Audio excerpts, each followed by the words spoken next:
mecânico, mas com a vibração de partículas atômicas minúsculas.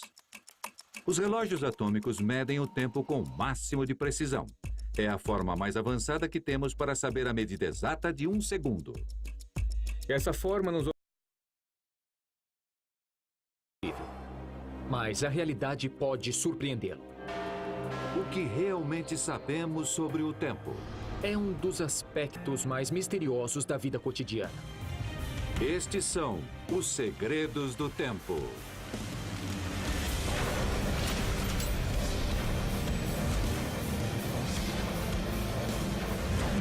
Os segredos do tempo. Tendemos a pensar no tempo como algo regular, mensurado, unidirecional, mas cientistas estão descobrindo que o tempo é bem mais estranho.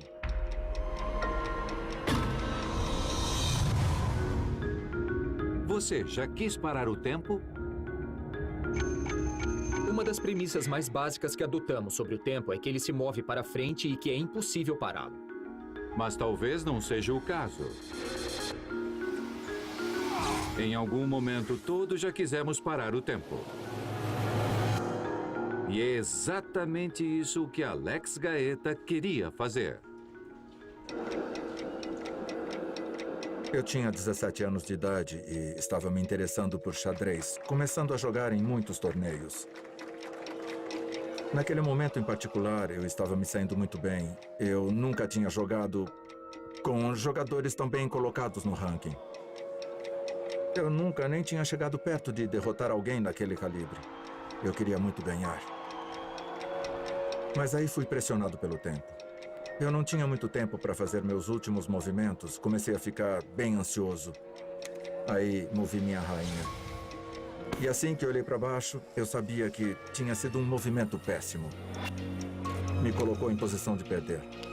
Eu fiquei bem arrasado naquele momento, pensando, eu adoraria congelar o tempo e fazer um movimento melhor. Não é uma experiência única.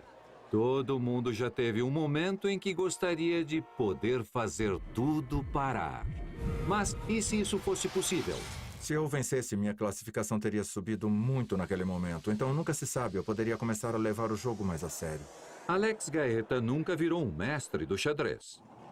Mas não se pode dizer que ele ficou para trás. Se vocês aplicarem... Eu sou professor de Física Aplicada à Engenharia na Universidade de Cornell e, no momento, sou o diretor da escola. O que fazemos em meu laboratório é manipular a luz. Fazemos algumas coisas bem exóticas em termos de reduzir e aumentar a velocidade da luz. Agora, alguns trabalhos de Alex parecem estar reescrevendo as regras do tempo. Observamos as coisas na natureza e sentimos a passagem do tempo através dos nossos olhos. A luz é distribuída ou refletida por diferentes objetos e vemos esses objetos ou eventos acontecendo. E Alex começou a pensar, se ele pudesse reduzir a velocidade da luz, será que o tempo pareceria ir mais devagar também? Será que a chave para parar o tempo poderia estar em nossa percepção? Então pensamos se não seria interessante diminuir a velocidade da luz e de alguma forma criar um buraco para que haja um período em que não haja luz. O que acontece quando a velocidade da luz é reduzida? Qualquer evento que ocorra durante aquele período, a luz não seria distribuída por ele. Então, aquele evento parece ter desaparecido no tempo.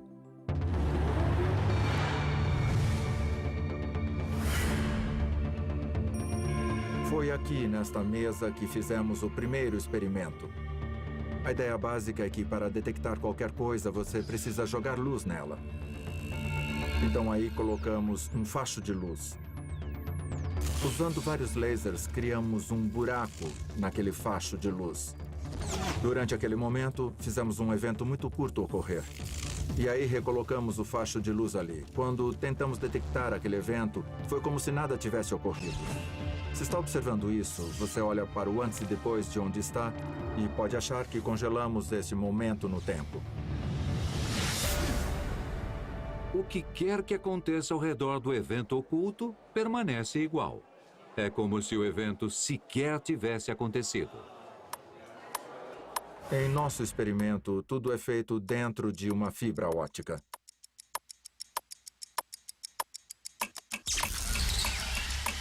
e dura 1/1000º de bilionésimo de segundo. Talvez algum dia possa ser algo longo bastante que até mesmo nossos próprios olhos possam detectá-lo. Isso não muda o fato de que os eventos estão ocorrendo. O que está fazendo é mudar sua percepção de que eles ocorreram. Então, embora o próprio tempo não tenha sido parado, manipular nossa percepção do tempo pode ser tão útil quanto. Há uma série de motivos pelos quais o ser humano quer congelar o tempo ou voltar no tempo. Estamos sempre cometendo erros e vivemos num período finito de tempo. Saber que nosso tempo é finito é o que faz com que seja tão valioso. E direcionou um de nossos impulsos mais básicos: o desejo de mensurar o tempo. É uma questão que temos tentado responder há 5.000 anos. Todos sabemos que o tempo está mudando. Vemos o sol nascer e se pôr, vemos as estações mudando, mas pela metade do tempo que os humanos modernos existem, estamos tentando medir o tempo com mais e mais precisão. Medir o tempo mudou o nosso mundo. Mas o simples ato de conhecer o tempo nem sempre foi tão simples. Este é Stuart Berger. Ele faz um dispositivo de mensuração do tempo que é usado há 700 anos. Estamos aqui nesta fábrica desde 1963. A ampulheta, ou relógio de areia, é usada desde o século XIV. Para produzi-la, era necessário muita habilidade, e continua sendo. Quando começamos a produzir a ampulheta, a primeira coisa que colocamos é o fundo, por onde colocaremos a areia. Aí temos que juntar os dois pedaços. O que precisa de muita habilidade do vidreiro, porque ele precisa manter um suprimento constante de ar sendo soprado por toda a parte central da ampulheta para manter o buraco num tamanho constante e regular. A capacidade da ampulheta de manter o tempo regular depende totalmente da experiência do vidreiro. Ele precisa saber como o vidro reage quando ele o está aquecendo e derretendo. Essa é uma habilidade incrível que leva um tempo considerável para aprender. O vidro é então aquecido num forno durante a noite. No dia seguinte, é preenchido com a quantidade exata de areia. Uma quantidade de areia é colocada pela parte de cima da ampulheta que ainda está aberta. E quando o tempo nominal de 1 hora for alcançado, aquela é a quantidade correta de areia para aquela determinada ampulheta. Hoje, as ampulhetas são puramente decorativas e representam o que achamos que o tempo é: finito e unidirecional. Há uma certa mística em relação ao tempo. As pessoas são fascinadas em como o tempo vem sendo mensurado e registrado no decorrer dos anos. A ampulheta continua fascinando as pessoas. As ampulhetas foram substituídas pelos primeiros relógios mecânicos, que usavam mecanismos e molas para medir intervalos. Durante séculos, a menor unidade de tempo em que as pessoas mediam com confiança era a hora. Isso tudo mudou com a invenção do relógio mecânico.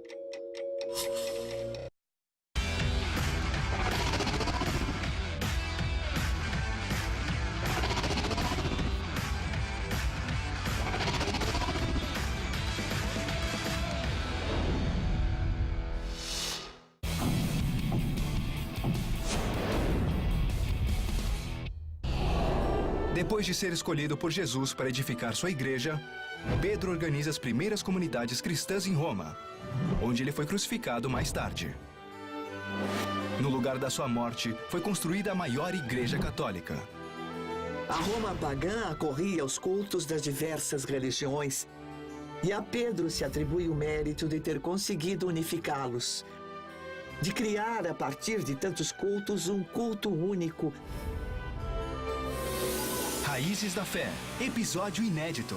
Este sábado, às 9 da noite, no H2. Muito mais história. Bem-vindo ao H2, o lugar onde a informação se transforma no melhor do entretenimento. Mais conteúdo para todos os gostos. Mais entretenimento inteligente para uma audiência que quer sempre mais. Mais para descobrir, mais para explorar, mais para saber. H2 é muito mais história.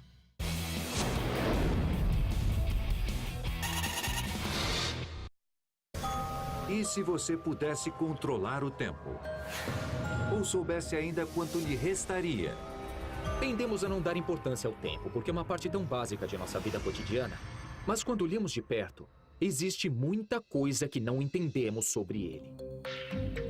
Até mesmo o simples ato de saber que horas são nem sempre foi tão simples.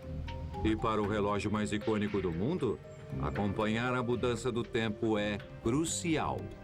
Quando foi construído em 1844, o Big Bang foi um feito inédito de engenharia. Acima do parlamento, a quase 100 metros, o Big Ben define o horizonte de Londres. O Big Ben é uma das torres de relógio mais icônicas do mundo todo. Além de enorme, tem quase 100 metros de altura e está funcionando quase continuamente há mais de 180 anos. O relógio não parou com anos de exposição às intempéries e nem com bombardeios durante a Segunda Guerra Mundial. Não existem muitos dispositivos mecânicos que funcionam por mais de um século. Qual é o segredo para manter um relógio funcionando por tão longo período de tempo? Me chamo Paul Robertson e sou um dos 3 relojoeiros aqui do Palácio de Westminster. Sou relojoeiro desde que saí da escola. O que me fascina mais do que tudo é o lado mecânico do relógio. Um pêndulo de 4 metros de comprimento mede os segundos, alimentado por um movimento que pesa 5 toneladas. Até hoje, o processo de dar corda é manual. O relógio ainda é alimentado por pesos, então 3 vezes por semana temos que vir dar corda. Os 3 pesos somados têm 2,5 toneladas. Quando você sobe na sala do mecanismo e ouve o tic-tac a cada 2 segundos, e quando pensa que ele vem fazendo isso sem parar há mais de 150 anos, dia e noite, não há muito que se possa falar a respeito.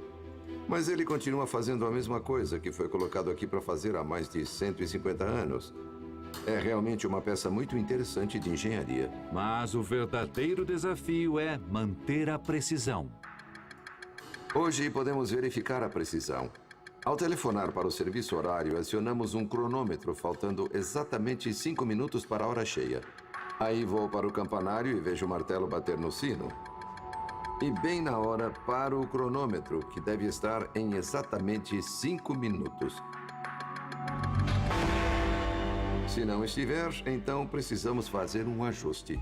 Ajustar o movimento é crucial para a precisão do relógio. Mas o segredo para manter a hora do Big Bang é surpreendentemente simples. Assim, o que temos é uma bandeja no topo do pêndulo. Nessa bandeja há vários pesos, inclusive moedas de 1 centavo, pois ao adicionar uma moeda bem perto do topo, ela move o centro de gravidade de forma tão eficaz que acelera o relógio em 2/5 de um segundo por dia. Se tirarmos uma moeda, ele fica devagar em 2/5 de um segundo por dia. Manter o Big Bang preciso nessas frações de segundo fazem com que seja útil ainda hoje. Ainda me animo quando venho aqui, pois não posso falhar. Comecei na área leste de Londres como aprendiz de relojoeiro. E se alguém me dissesse que um dia eu estaria cuidando do relógio mais famoso do mundo, eu não acreditaria. Hoje, frações de segundo definem nosso entendimento do tempo. E as medimos não com areia ou com movimento mecânico, mas com a vibração de partículas atômicas minúsculas. Os relógios atômicos medem o tempo com o máximo de precisão. É a forma mais avançada que temos para saber a medida exata de 1 segundo. Essa forma nos oferece uma oscilação muito estável e assim podemos mensurar realmente o que é 1 segundo. O segredo de nosso mundo moderno é que tudo depende de saber exatamente quanto dura 1 segundo. Se não pudéssemos mensurá-los, não haveria internet, nem satélites, e as viagens e as comunicações seriam interrompidas. Tudo o que fazemos com regularidade na nossa vida cotidiana é baseada no tempo. Manter o tempo é essencial para que tudo funcione. Sem essa capacidade de acompanhar o tempo, estaríamos literalmente presos no passado. Estamos sempre de olho no relógio. Mas o que realmente sabemos sobre o tempo? Achamos que entendemos o tempo, mas há tanto que não sabemos. Será que inventamos o tempo? De onde ele vem? Mesmo uma coisa tão simples quanto a duração de um segundo pode não ser bem o que parece. Se quiser saber quanto tempo dura um segundo, pergunte a um peão de rodeio. Muitos deles dizem que uma montaria são os 8 segundos mais longos da vida deles. Minha perna treme muito, mas eu tô pronto pra ir.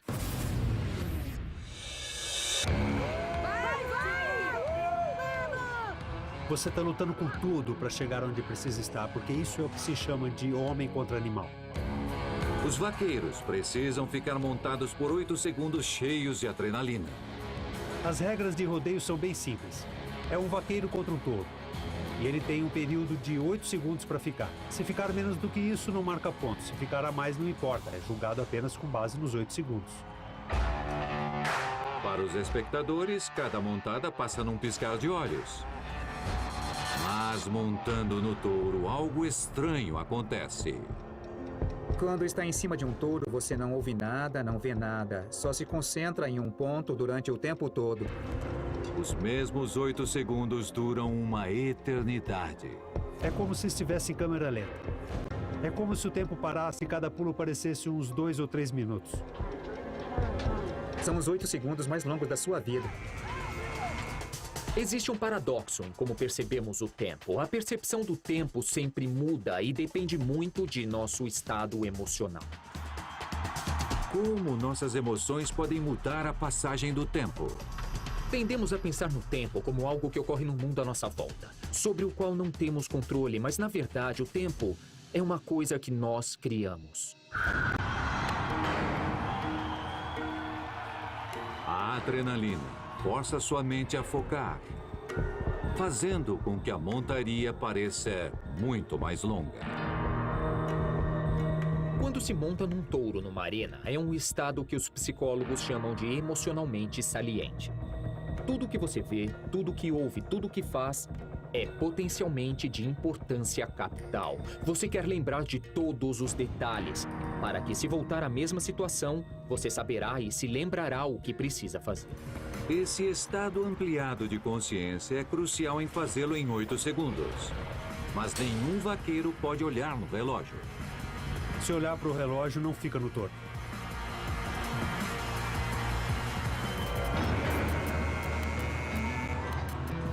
O segredo é que nossa experiência do tempo muda com nossas circunstâncias. Mas se o tempo for algo que nossa mente inventa, será que chegamos a saber que horas são? O tempo não é o que parece.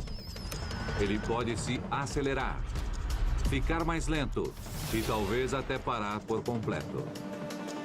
Por milhares de anos, estamos tentando mensurá-lo, entendê-lo e controlá-lo. Mas a principal questão sobre o tempo é quanto tempo lhe resta. Esse é Frederick Coulting. Há 10 anos, ele começou a pensar nessa questão. Naquela época, eu estava trabalhando num cemitério. Estava cortando a grama e cavando buracos. E eu percebi que tudo acaba quando você morre. O tempo é nosso recurso mais finito. Se você soubesse quanto tempo lhe resta, como você o usaria? Isso deu a Frederick uma ideia. Como acompanhamos o nosso tempo? Usamos um relógio. Mas e se esse relógio contasse de forma regressiva? Em vez de lhe dizer que horas são, dissesse quanto tempo lhe resta. O ticker é um relógio de pulso simples que conta a vida que lhe resta. Será que um relógio pode dizer quando você vai morrer?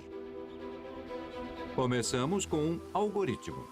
O algoritmo leva em consideração os fatores que afetam sua saúde, como fumo, exercícios, doenças cardíacas. Você insere as informações e o algoritmo dá um número dentro de uma certa margem de erro. E esse número é quantos anos você tem de vida. Ajuste as configurações no relógio e a contagem regressiva começa. Nunca se pode prever exatamente quando uma pessoa vai morrer. Há tantos fatores desconhecidos, mas estatisticamente, o ticker é muito preciso. Você pode dizer, tenho 40 anos pela frente, tenho 50 anos pela frente. Não é realmente um número que podemos entender. Quando você vê os minutos decrescendo, quando vê os segundos decrescendo, a passagem do tempo se torna mesmo muito real. Mas por que alguém gostaria de um lembrete constante de sua própria morte? O objetivo é dar às pessoas o impulso de que precisam para fazer cada segundo contar. Quando o seu tempo acabar, será tarde demais, acabou. E todo mundo sabe disso, mas esquecemos em nossas vidas cotidianas. Como sua vida mudaria se a qualquer momento você pudesse olhar para o seu pulso e visse o tempo se esvaindo? Talvez as pessoas precisem desse medo de que a vida está terminando para realmente perceberem que elas não vão viver para sempre. Todo mundo quer mais tempo. Nunca parece que temos o bastante. E logo, quando achamos que demos um jeito, nosso tempo acaba. Será que usar bem o nosso tempo é o segredo da vida? Conforme os segredos do tempo são revelados, pode significar grandes mudanças para o nosso futuro. É só uma questão de tempo para descobrirmos.